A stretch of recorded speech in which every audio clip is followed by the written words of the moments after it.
Hey, good morning and welcome to Breakthrough Walls. I'm Ken Walls and I'm your host. And today I have the CEO of Video Marketing World, Mr. Scott Simson, on the show.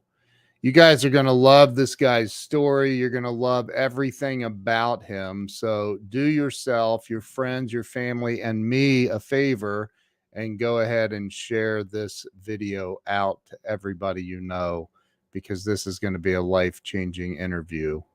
We'll see you in just a second.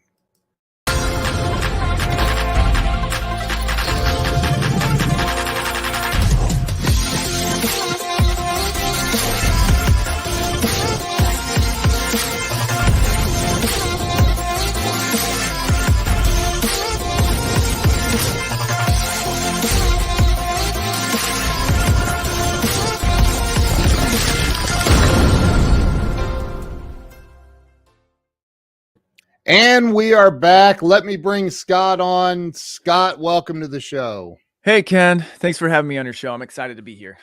Dude, I'm excited to have you here, man. You and I just recently met, and I dig your energy, man. Likewise. You got good energy. We connected. We're like this now. We really did. We both have a lot of experience in video and video marketing and stuff, and we'll get into some of that. But, I started this show. It's been almost 4 years ago. I've interviewed over 400 celebrities and entrepreneurs. And, man, I'm telling you, I'm excited to hear your story. I really am. So we have some rock stars on right now joining us. Mr. Doug Wing. What's up, Doug? You know of his family, the Little Giant Ladder Company. Some amazing people joining us. So thank you guys. I appreciate all of you being here. And Scott, why don't we start with you telling everybody where you were born and raised? All right. So I was born in actually in Northern California, just up north of San Francisco in a small town called Santa Rosa. And I moved to Boise, Idaho when I was 7 years old. My dad transferred from Hewlett-Packard, moved us up to Boise, Idaho. And so I grew up in the mountains from 7 until I think I moved away when we were 25. Yeah. So all of most of my childhood and early adult life was in Boise. And if you've never been there, it's a great place to go. Just don't move there because you'll hate the traffic. Because what? You'll hate the traffic. Oh, is it bad? It's one of those places where they've grown so fast that the infrastructure just isn't quite there to manage all of the growth. And so anywhere you go, it takes forever. We still have family there, so we go there. We go there once or twice a year, and it's fun. But I don't know if I could live there again. I've heard that it's beautiful, though. It's gorgeous. It's amazing. Well, and now you live in Dallas, and like the traffic in Dallas is like everybody is flying. I mean, yeah. I was like, I'm doing 80 miles an hour and people are passing me like I'm sitting still. I'm like, this is insane. Yeah, we've got these like little Autobahn beltways here that are pretty awesome. But when you've got 6 or 7 million people living in this metro area, you got to have good infrastructure to really keep things moving. So we've gotten used to just, you can get from my house to downtown Dallas in about 30 minutes. And, wow, that's pretty quick. Yeah. Pretty quick for metro. It's insane. So talk about growing up in Idaho.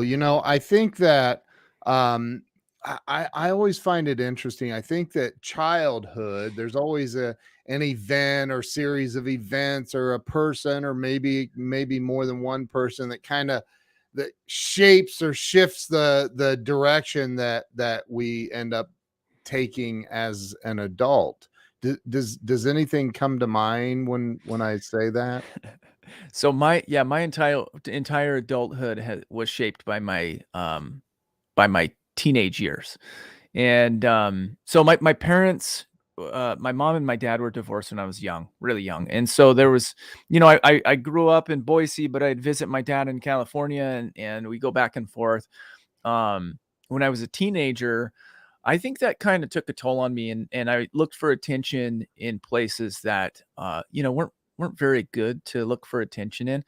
Um, and I got myself into a lot of trouble as a teenager. Actually got Really? expelled from high school twice. And the same high school. They let me back. The same high school. Wow. I was always getting into things, and one of the very one of I was always entrepreneurial, but I was always kind of doing things in kind of a shady way. And so, for example, one of my very first entrepreneurial ventures was, we had a mobile lemonade stand, and rather than just putting setting up a lemonade stand, and with the sign and everything, and building out the boxes, we put it in a wagon. And what we'd do is we grabbed my parents' jug of peanuts, dry salted roasted peanuts, and we would give peanuts away for free, because the idea was like, okay, if we give them something that makes them thirsty, then we'll get them to spend whatever we want on our Wow. lemonade. So I was like always thinking outside of the box that way. That's really smart, actually. Yeah, we didn't sell too much lemonade because, we were mobile. And so we were like walking up to people in their driveway, and we're like, hey, you want some peanuts? And, give them some peanuts. And then rather than giving us money for lemonade, they just go inside their house. Whereas like when you're set up on a corner, it's location specific. They're not next to their house. They're stopping to support your lemonade stand. We didn't quite figure that out. Wow. But then in high school, I got into making fake IDs. And this was one of my very first businesses as well. I made fake IDs for a bunch of kids in our school, and I did them all in MS Paint, right? And I'm like, okay, Wow. we're gonna make this work. And I designed this template, and I'd print them off, and I'd give them to our kids at our school, and they worked. Nobody ever got in trouble except for me. And Oh my but gosh. this was kind of like my gateway into entrepreneurship. Now, obviously, as I've grown up, I've realized the difference between right and wrong and good and bad. But what's carried with me, what stuck with me, is my ability to think outside of the box in the way that I Wow. market, in the way that I create offers, in the way that I serve our clients and customer base. And it's worked out really well for us. Wow. Ted says he made fake elevator passes. Yes. That's funny. Yeah, well, I just barely scratched the surface with some of the things I did. We probably shouldn't go too far into that, down that rabbit hole, but Yeah, you're like, I'm not sure what the statute of limitations is, but yeah, yeah. Yeah, oh my god. we'll save that for another day. Yeah.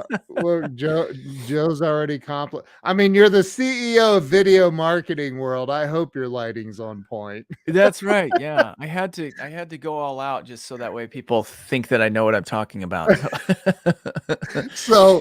So you now this was during your teenage years.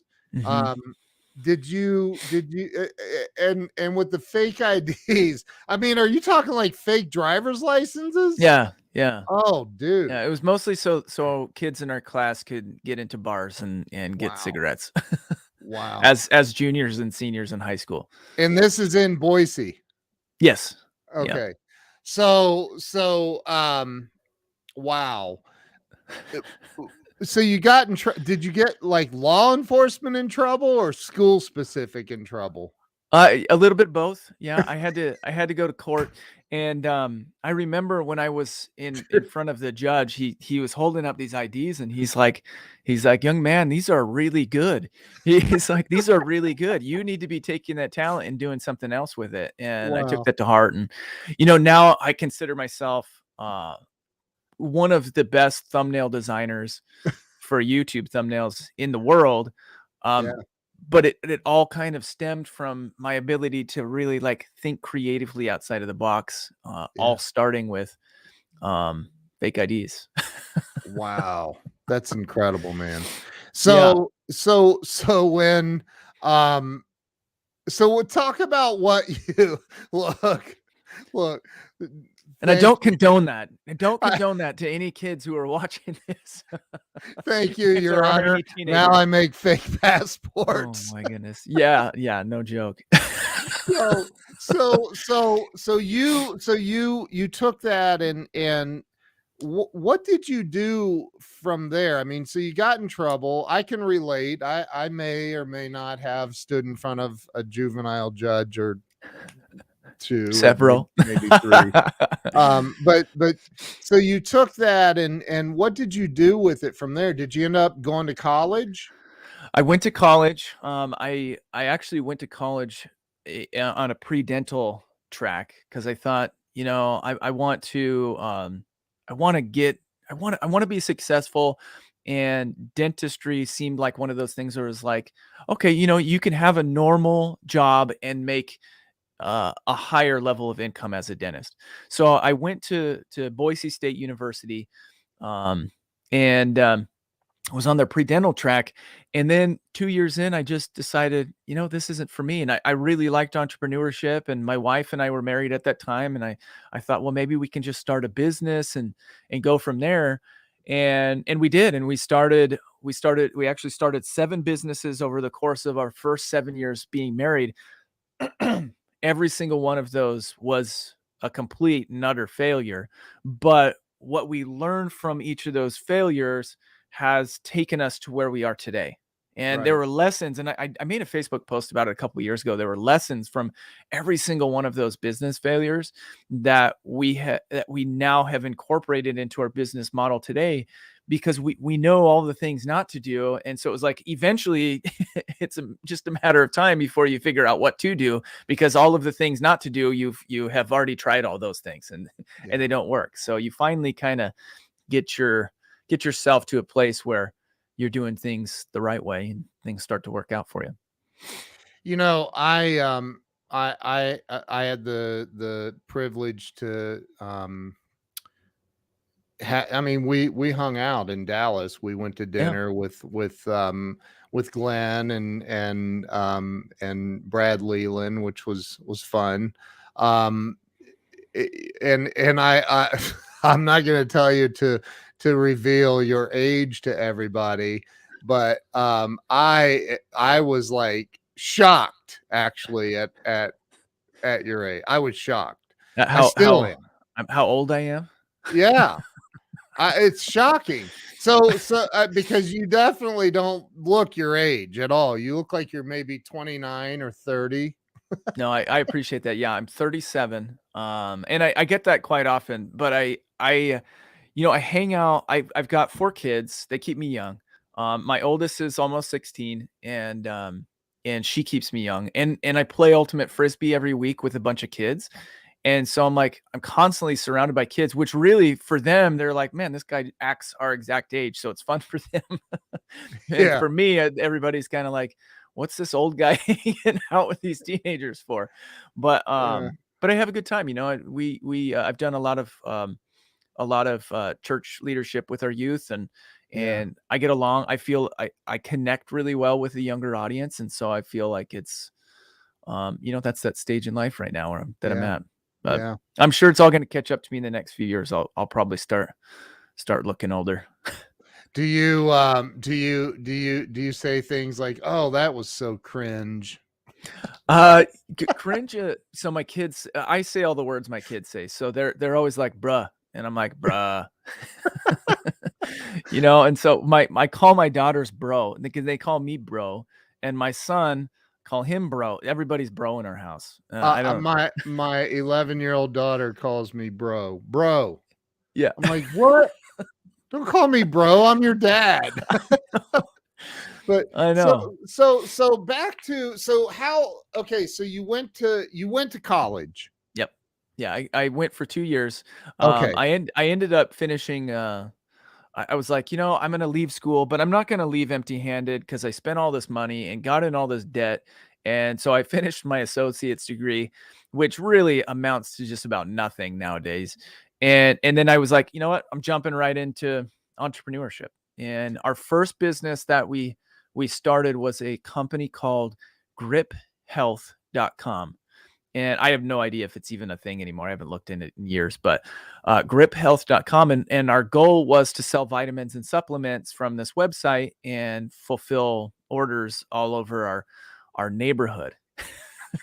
Wow. This is how like rookie we were. This was in 2000, I think it was 2005.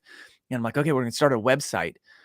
We need a website presence. And so I built out this website, and I think I did it in like Word. It wasn't WordPress. It was way before WordPress. It was, I don't know. I coded it all in HTML, put it up there, put all of our products on there.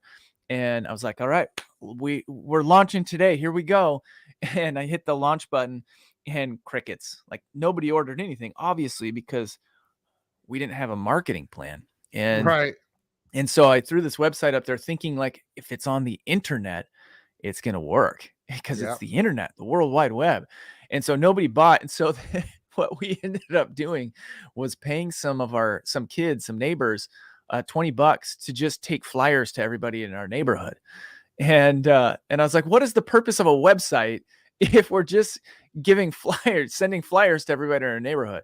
So ultimately, long story short, that business completely failed. I still have vitamins and supplements in my vitamin cabinet that are 16 years old. I'm sure they're past their expiration, but and that was 05, you said? 05? Yeah, it was 05. Mm-hmm. Wow, dude. Yeah. Wow. Yeah. Too many people, that's the entrepreneurial dream, right? Like build it and they will come. Like just build it, and really there's not much else you have to do from that point. You're gonna just retire wealthy very quickly. Yeah, well, and we were kids at the time. This was pre-social media. We didn't know anything about email marketing. We didn't know anything about. I don't even know. I didn't even know if they were, if Google was even. I mean, I'm sure Google was advertising, but it was like way beyond us. Like, we have to put money into ads to get people to come to us, and we have to figure out a cost of customer acquisition. And like, we weren't even thinking about that. It was just like my thought was, we buy a product wholesale. We sell it at retail. We make $2 a box. I'm like, we only have to sell 1,000 of these boxes in order to make $2,000. Yeah. Little did I know that was way more difficult than we had ever anticipated. And this is you and your wife. Yeah. My wife and I. Uh-huh. Wow. So that failed. That we don't even have to go. It couldn't have taken very long, especially if you were young. Yeah, months. So where did you go from there? I mean, okay, so then you had all these vitamins. Mm-hmm. I can't believe you kept them. That must have been just to remind you, don't do that again. Yeah, I should take a picture. I've got a medicine cabinet full of some of this stuff still. Wow. And it's I'm sure it's like just like sludge now, but wow. From there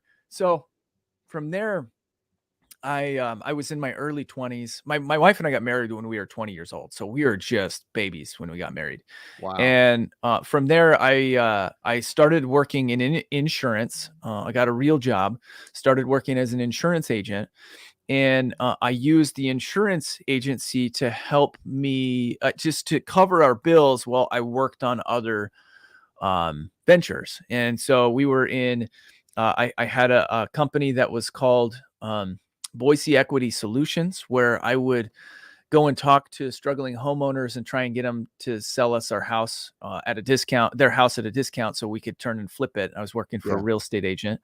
And then I got my Series 7 and 66 licenses so I could do financial securities. And I started a financial services business when I was 22 years old. And as you can imagine, that was a failure because nobody wants to trust a kid with their money, with their retirement. Plus, this was now 2007, 2008, and the market crashed. And I was like, I got to get out of here. So there was a lot of these like little businesses. I'm like, I think I can do this. I think I can do that. Real estate, insurance. We started a competitive company to Redbox called Mega Movie Box, where we bought a bunch of DVD vending machines. Again, massive failure. And but then that led us, like everything led us to Oh, it led us you're gonna laugh at this. I share this story and people kind of find it interesting. When Mega Movie Box failed, that was one of our biggest failures. We lost, I think, $60,000 in when that failed, and we Ouch. were kids, and that was all equity. It was Ouch. equity in our house right before the crash. Oh, So dude. so we took a bunch of equity out, invested in this company. The market crashed, the business failed, and we were like, "What are we gonna do now?" And we had read like every personal development book that you read back then. Think and Grow Rich, As a Man Thinketh, Rich Yeah. Dad Poor Dad. I mean, we read all of the main books. And my wife and I were like, all right, we're struggling right now. We have zero money in our bank account. Let's write a book. Oh my God. So Wow. this was crazy. So we did this a little bit differently than we did anything else. Everything else was very public, where it's like, hey, we're doing this business, come and support us. Hey, we're doing this business, come and support us. And when we decided to write the book, we were humbled, right? We had just eaten a big slice of humble pie because our business failed and everybody was looking at us, and probably a lot of people were laughing at us and pointing fingers. But we knew that in order to be successful, we had to set goals, we had to have a vision, and we had to be consistent in walking towards that vision. And so we wrote this book. It's called Fox in the Mountain. Let's see if I got a copy around here. I do, but it's buried. It was called Fox in the Mountain. It's a children's book. And it's about this fox and his journey to the top of this mountain, where there's this fruit at the top of the mountain that's better than any fruit anywhere in the valley. But to get there, he's got to face trials and tribulations and struggles, and he runs into characters that are trying to talk him down and talk him out of wanting to go up to the top of this mountain. And it's all very representative of the things that we experienced on our journey to what we perceived as the top of the mountain, and the people that we would run into and the situations that we would face. And so we wrote this book, this children's book, and we paid a friend from high school to illustrate it. And we told nobody. There were three of us, two families that knew. It was our family and then the illustrator's family. Nobody else knew. And so we wrote it. It took months to get it illustrated, and then by then we had saved up some money, and then we went to China and found a Chinese printing company, and they printed us 1,000 copies of the book. Um, and and we got this book, and then we announced it after that. And what's crazy is we really didn't sell a whole lot of copies of this book, maybe a few hundred copies. I still have, I think, 400 or 500 here under this bed, and it's been years and years and years. But but Wow. what was crazy about this was it was like our ultimate vision board. It was like we took a chance, we wrote this book, and it literally became the roadmap to all of our success in life. And we reference this book all the time, and it has become like it was like our treasure map. We followed we knew what we needed to do. We wrote it all down. We printed it in a book, and then we followed that plan step by step to where we are now. Wow. And so we wrote that book when we had $3 in our account. And so I think Wow. that my point in saying this is, like, anybody who's watching at home, like, whatever struggle you're having right now, you are still in a place where you can receive inspiration, and you can write out your goals, write out your plan, and you can get on the right path to success no matter where you're at. Even if you Amen. have $60,000 in debt and $3 in your bank account, you can get on that path right this second, because we did. And we were just, I was just a kid who got expelled from high school and, and screwed up our Right. business a number of times, like anybody But can do this. so couple of questions I have. Number one, do foxes really eat fruit? I Like, have no idea, but I'm sitting here but it thinking, sounded do good. foxes? It sounded good, but so you go through these failures, and I normally bring this up towards the end, but I'll bring it up now. My wife and I started our very. I met we were obviously a little bit older when we met, um, and we started our first office, and I don't know, 6 months or a year into it, we had a handful of employees, And one day this guy walks in my office and he's like, hey, boss. And he's this big dude that worked for me. There's some dude out in the parking lot looking in the windows of your SUV. I'm like, well, then tell him to get the hell out of here, dude. You're bigger than I am. And he's like, well, he's blocked with his tow truck. And I was like, oh no, everybody was getting paid except us and the bank. And Yeah. so, you know, that was a moment in my life at whatever, 45 years old, whatever I was then, where I was like, what's the point? Like, this is crazy. Like, my car just got repoed in front of my employees. That sucked. Yeah. Like, Yeah. bad. And you know, how do you go through all of those challenges, you personally and your wife? How did you go through all of those financial challenges, number one, and maintain a good credit score, which I didn't? Number two, like, maintain your sanity, because it's hard, it's very difficult. Yeah, there were a lot of like challenges that my wife and I had in our marriage at the time. Obviously, like when emotions run high, when finances are tight and emotions are running high, you say things that you don't mean, and you react instead of you're reactive instead of proactive. And so there was a lot of that that went on. But my wife and I made a commitment when we got married that this is forever. You know, we're not no matter what, like Yeah, we're in this together forever. yeah, And she stuck through me, stuck with me through thick and thin. yeah, And I think that having very candid, open, honest conversations and not hiding things from your spouse is really important. So that way you can work through things together. And that's really what we, what we did. One of the, one of the other things, we were just talking about this yesterday, actually, is everybody who is successful knows without a doubt that they're meant for greatness. yeah. And they always achieve it at some point or another. It's the people who move forward 10 steps, then go back 9 because they're afraid, or they move forward 10 steps and then pivot because they feel like they're looking at somebody over here, thinking that they're doing it better, and constantly moving around or doubting themselves. Those are the people that quit. And I don't say fail, I say quit, because if you don't quit, you won't fail. That's If you right. never quit, you're never gonna fail. And, and everybody from the outside might look at you and you look like a failure. I mean, how many times has Grant Cardone stumbled? How many times, I know this is polarizing. How many times did Donald Trump stumble? Right? Yeah. How many times has any massively successful millionaire, billionaire stumbled or gone bankrupt or had to restart from scratch? They do it over and over and over again. And the reason that they're successful is because they know within themselves that they are meant for greatness. And if you feel that way, if you truly feel that way, then get at it. Like, go after it.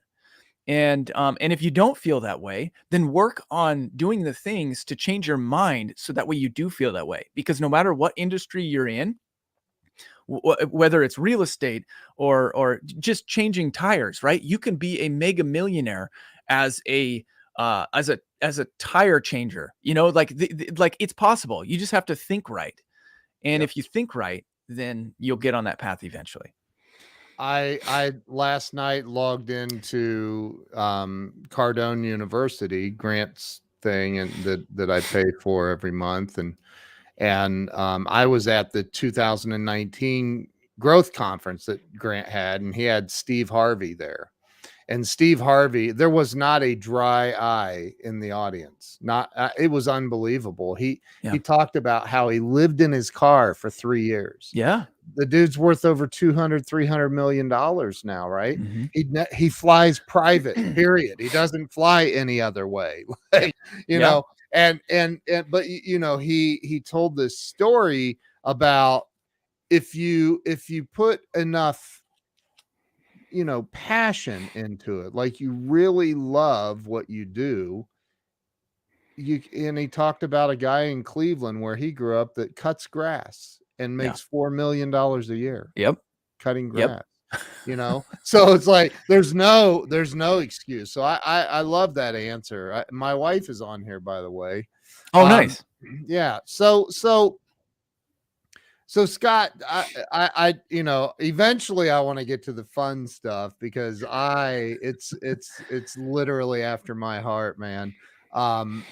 Eventually you found your stride, so to speak. Yeah. And talk a little bit about that, because you had a bunch of failures that led to another failure that led to another one, and then eventually you found your way. Talk about that. What happened?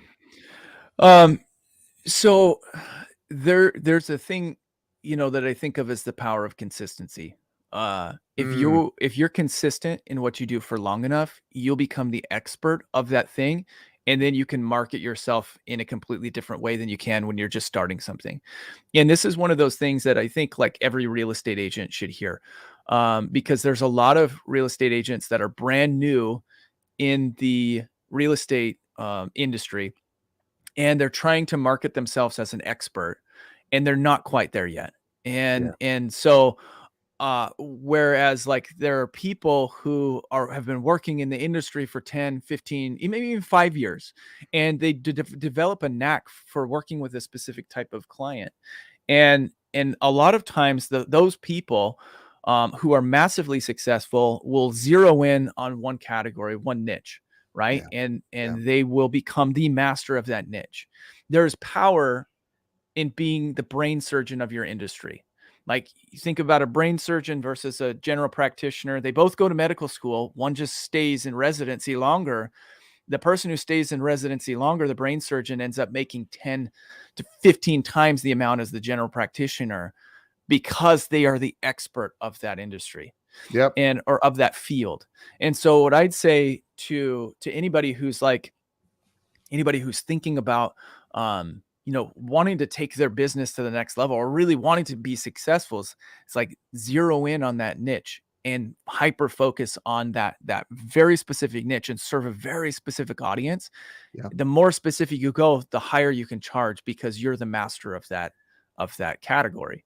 So I think when we fell in stride, when we really took the things that we are doing seriously. Like when we started on YouTube in 2014, it was more of a hobby, and we did it for years, and it was really a hobby. In 2017, I was like, I'm taking this seriously. And in 2017, we went from, I think, 10,000 subscribers to over 100,000 subscribers in less than a year, because we started doing all of the things that we needed to do um, in order to grow the audience on YouTube.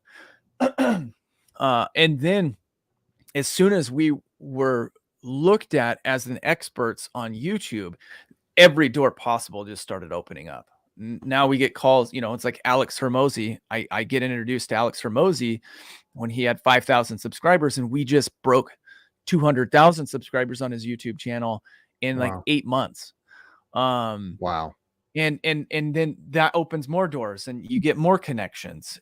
So the power of consistency, I'd say, is probably the thing that really helped us get to really get in stride. My wife said, "Great point." How did that look for you, taking it seriously?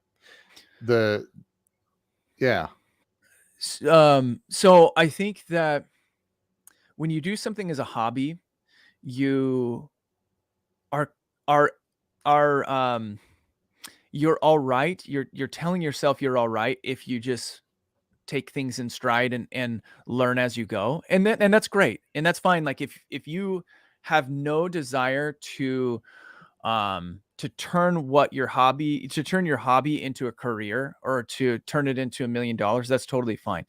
But when you make that step from hobby to business, there are things that you should be doing in order to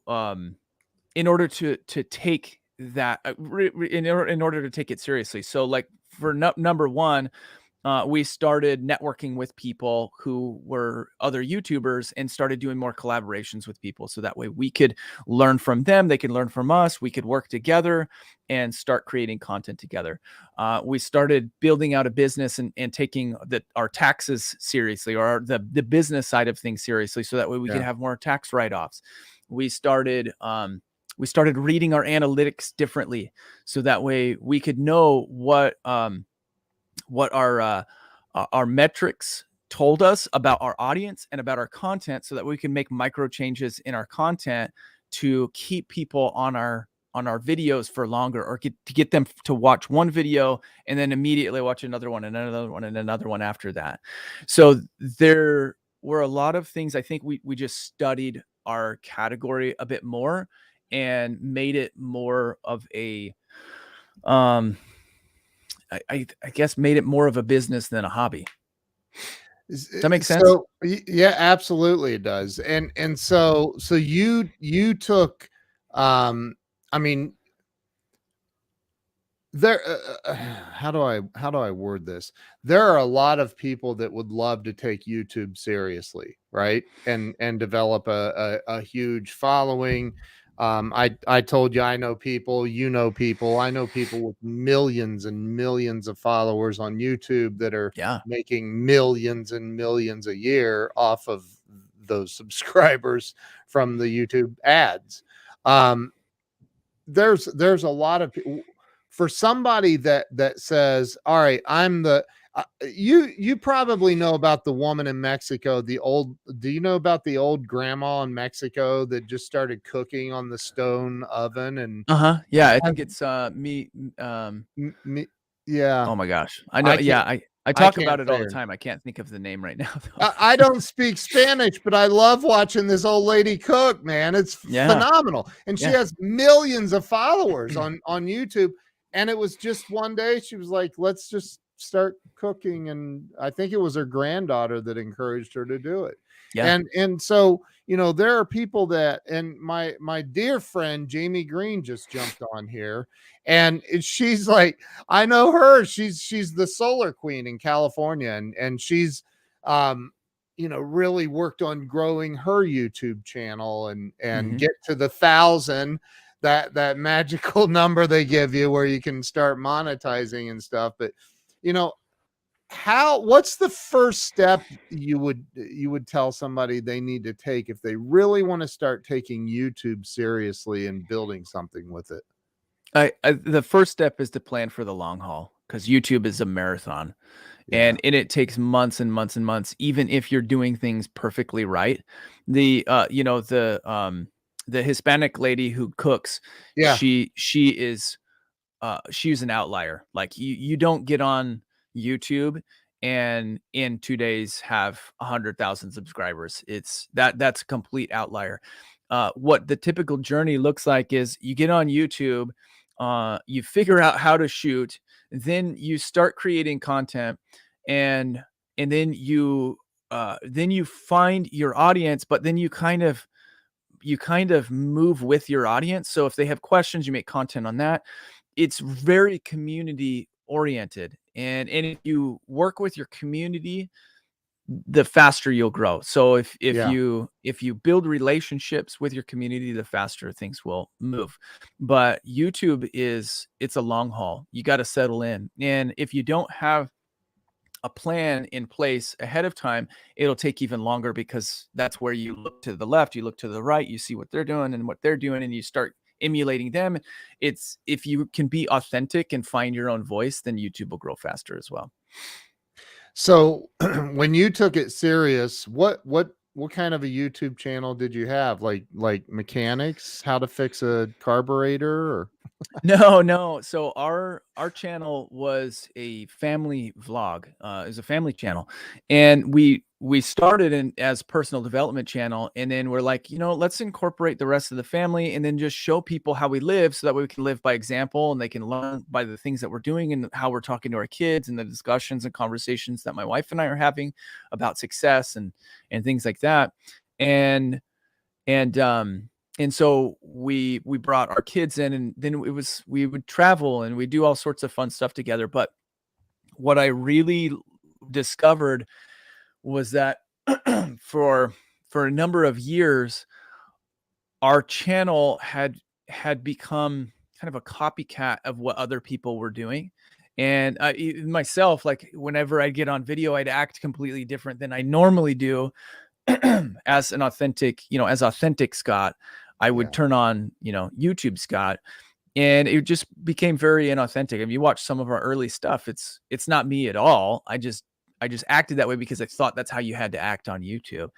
But as soon as I turned that off and became a more serious dad who talked about serious things and had serious conversations with kids, but then also was fun and engaging, then people really started to fall in love with me and our family, and our community started to grow very rapidly. So authenticity is also a major factor in any social media growth. Agree 1,000,000%. I talk about it all the time. I'm trying to get the words out. Like I like you just said everything I would have said. Like you've got to be real. You got to be authentic. You can't be, because people detect it too. Like 100%. They detect it, and it especially turns them off. now, like the next generations that are coming up, they know what's real and what's fake.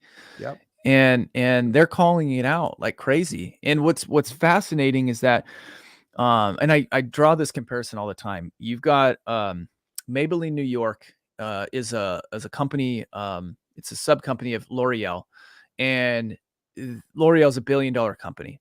Maybelline New York has a massive marketing budget. They have 300,000 subscribers on their YouTube channel. They just can't crack the code and blow up their YouTube channel. Whereas then you have Nikki Tutorials, who has like 13 or 14 million subscribers. Nikki Tutorials. She does makeup tutorials. Okay. She's blown up this channel doing the same things that L'Oreal or that Maybelline New York wants to do on their channel. It's just makeup tutorials and talking about makeup and how to look good and feel good.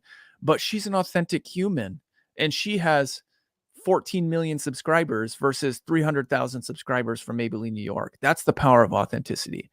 People want to come to YouTube as humans looking for a human experience, not looking for the ideal, an idealistic, I am perfect type of an experience. They want, hey, this person could be my friend.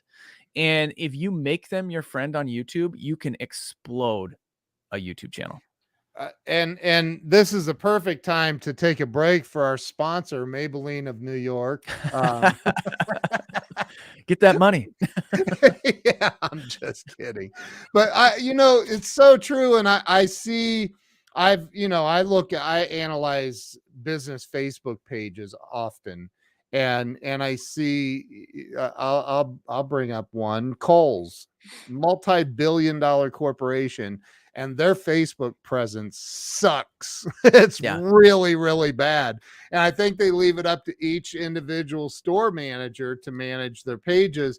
And, you'll see a post every 2 or 3 or 4, 5 days, and they're just, all about, here's our sale, come and take advantage of our sale. And it's like, no, you guys are doing it all wrong. Yeah. But, how do you convince, and Jamie says that's the difference between personal branding versus corporate branding.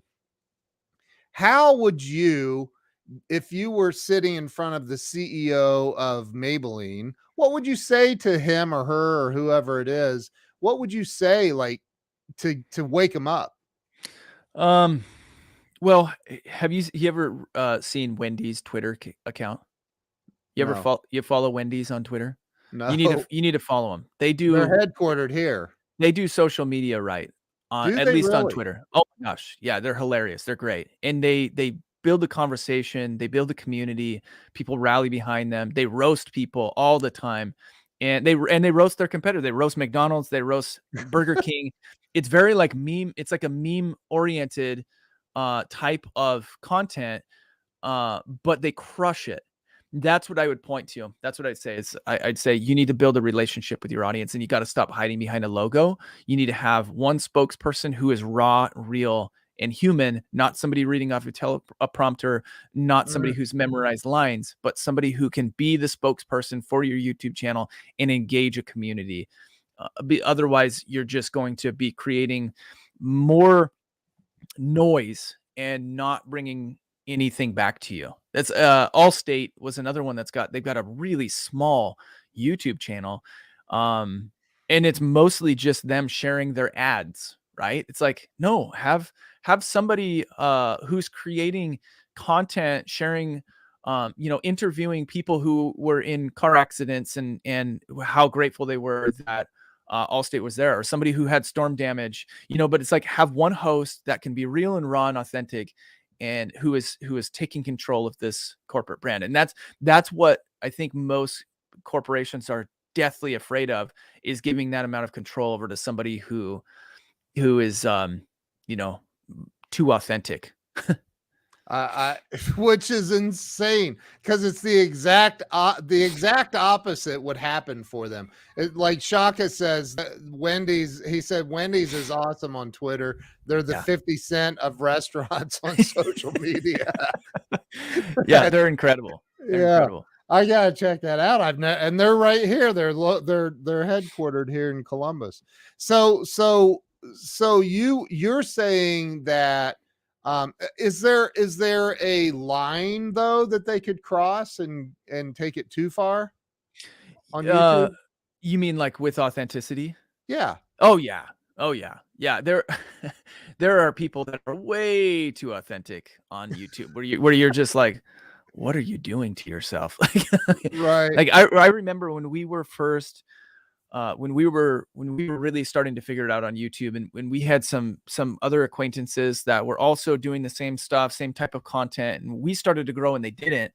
And I remember looking at their content, and it was overly emotional type of content where you're just kind of like, this is way too dramatic. Like, nobody is going to want to be in this community because it's so much drama. And so there are layers that you definitely want to like not peel back. I usually say, like, peel back a couple layers, let them in, let them know who you are, what you stand for, and some things about you personally, but don't let them in to like your dinner table conversations, things that get serious and could really like position you in a bad way. There is definitely an extent to the branding, and usually like when our clients will get that way, I'll have them pull back and I'll be like, hey, we're going to edit this out because I think you say this in a way that could be perceived wrong. We need to remove that. It's great and authentic, but it's just a little bit too far. And so we're very like mindful of those things when we're helping with branding. I've seen there's a lot of prank channels. Yeah. I mean, it's every day somebody wants to do a new prank channel, and some of them are good. They're, I forget what some of them are that Steven, I forget his name now, but they're funny. Some of them are really funny because they're authentic, they're real. But some of them you can tell this is all made up. It's not real. Like, the entire thing, everybody knew what was getting ready to happen. Like, and I'm sure that you encourage people not to do that. Like, keep it real. So yes and no. Like, it depends on the circumstances. So we have some clients that will do storytelling type of content, and you and I talked about this at dinner. And if there's not really a great story in there, we'll have them ad lib things in to try and make it a better story, to try and keep people hooked for longer. And so, yes, I say, add things in to help sensationalize the content to keep people hooked. But I would never say, let's fake an entire video.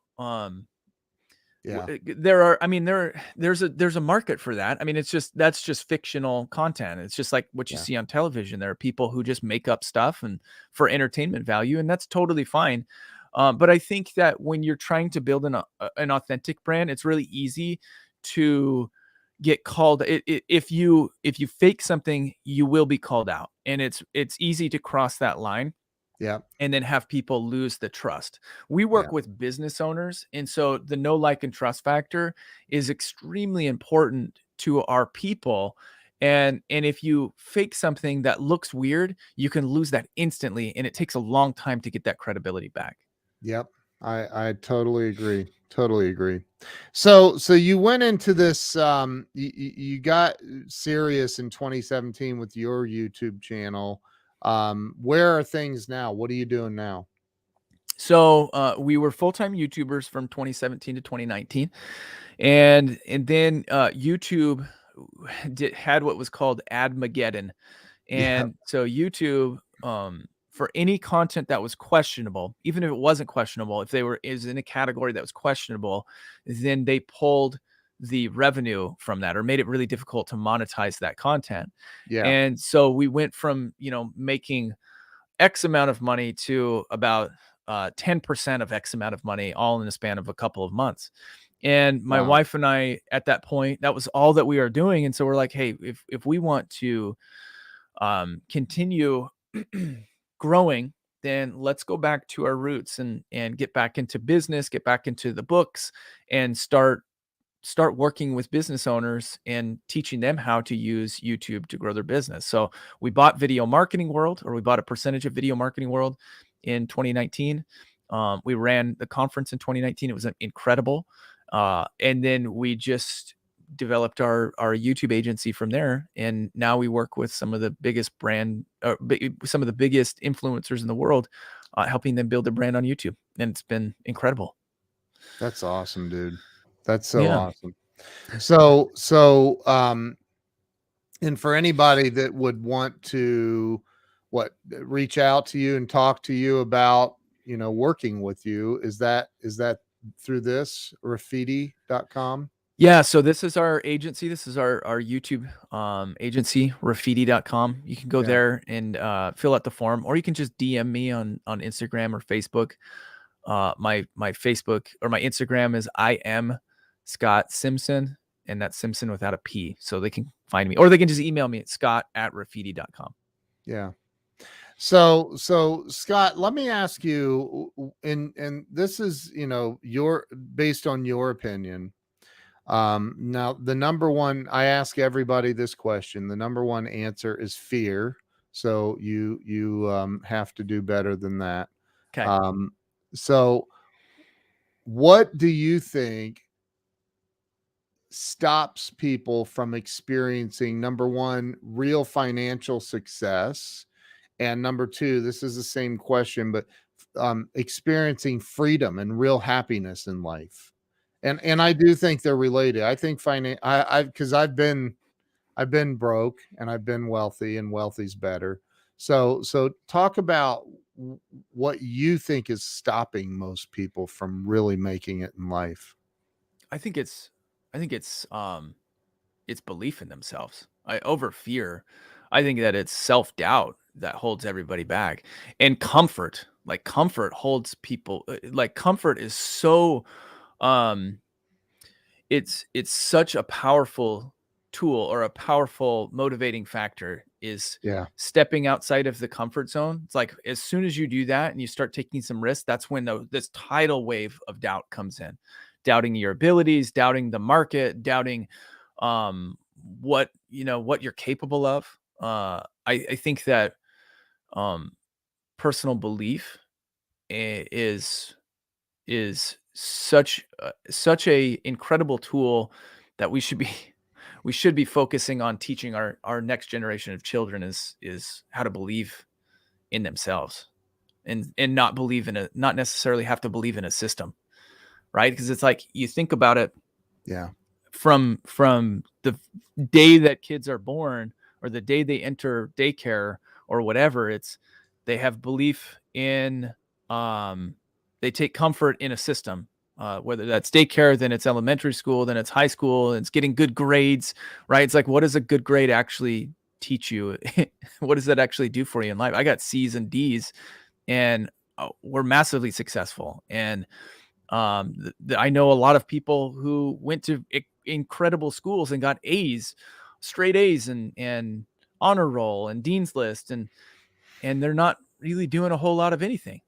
And I think that taking our belief away from a system and putting it into ourselves is extremely powerful. Wow. That what steps can people take? Well, I mean, where if somebody has a I mean, I've been there. I mean, you've been there. We've all been there where you're like, well, that didn't work out. I suck, and everything about owning a business sucks. And Yeah. like, like where do they start? Where does somebody start to have that shift? Reading books that help you think outside of the systems that you are a part of. I mean, one of the greatest books that we've ever read was Think and Grow Rich, followed up by As a Man Thinketh. James Allen, that book is like this big, it's teeny. Yeah. And what he packs into those pages is so incredible. And it completely changed our life. There are hundreds of these old books. And I say read the old ones, because those were the original principles, and the newer ones that just share the old principles, they're typically written to try and sell you on a course or something. Yeah. So right. I like reading As a Man Thinketh, Think and Grow Rich, How to Win Friends and Influence People, The Greatest Salesman in the World. These are all incredible books. My favorite modern day book is Expert Secrets by Russell Brunson. It's a phenomenal book. I think you got it on your shelf back there. I can see it.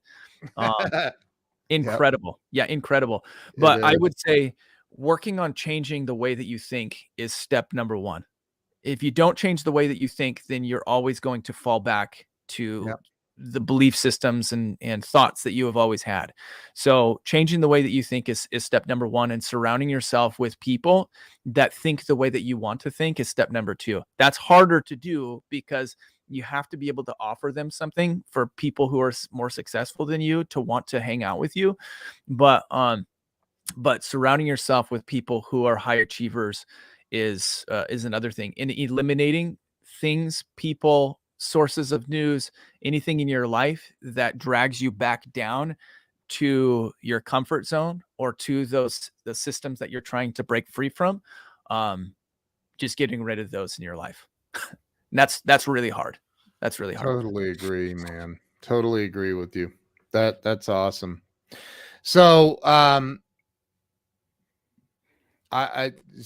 Scott, you're unbelievable, man. And Charles just pointed out that you have a free YouTube channel blueprint for free on your Yeah. website. Mhm. It's incredible.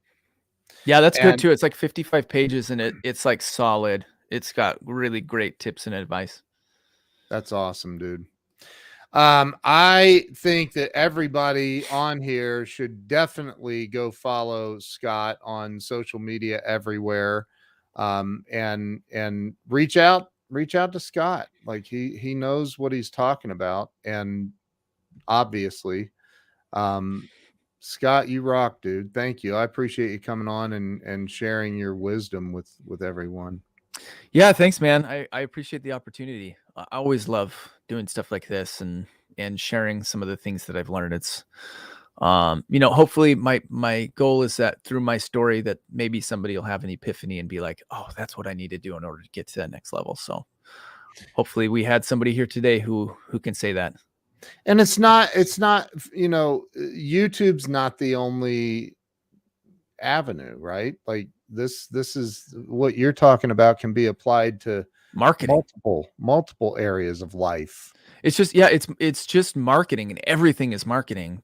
From the way that you order your lunch to the people that you talk to at church to your colleagues, and everything is marketing. How are you marketing yourself? YouTube is just it's just an extension of you. It's just a way that you can create a relationship or community. That's not what that's not my main focus. My focus is on helping people develop communities and become more successful in their businesses by reaching more people in an authentic way.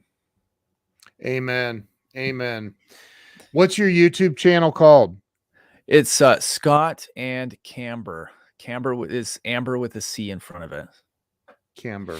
Yeah, so you can go and check out a bunch of our older content. We got 1,000 videos that we produce. So wow, lots of stuff.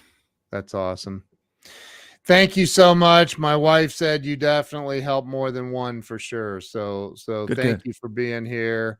Thank you for sharing. Everybody, make sure you go follow Scott. Scott Simson, you rock, brother. Thank you for being here. And hang on. I'm going to end the live stream. Everybody have a great day. Scott, thank you so much. Thanks, everybody. Take care.